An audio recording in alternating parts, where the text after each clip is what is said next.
मालवण राजकोट येथे छत्रपती शिवाजी महाराजांचा नव्याने उभारण्यात आलेल्या पुतळ्याचं काम अवघ्या महिन्यामध्ये पूर्ण झालं होतं। मात्र तत्पूर्वी जे चबुतऱ्याचं छत्रपती शिवाजी महाराजांच्या चबुतऱ्याचं जे काम होतं ते मात्र जो इथे जो खड्डा आहे तो मात्र पडलेला पाहायला मिळतोय।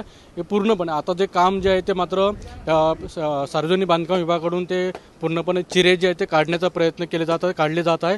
त्यामध्ये ते काम आता केलं जात आहे। पूर्ण जर पाहिलं तर हे खालची जमीन जी आहे ती पूर्णपणे भुसभुशीत झालेली पाहायला मिळाली होती। आपण जर पाहिलं तर लक्षात येईल पूर्णपणे चिरे जे आता चिरे पूर्णपणे फोडून यामध्ये टाकलं जातं, ते नंतर बांधकाम केलं जात आहे। पण मात्र एक महिन्यापूर्वीच छत्रपती शिवाजी महाराजांच्या नव्याने बांधण्यात आलेल्या राजकोट इथल्या छत्रपती शिवाजी महाराजांचं पूजन करण्यात आलं होतं।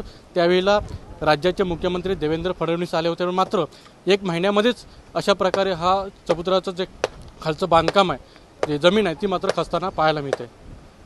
अनंत पातळे, TV9 मराठी, सिंधुदुर्ग।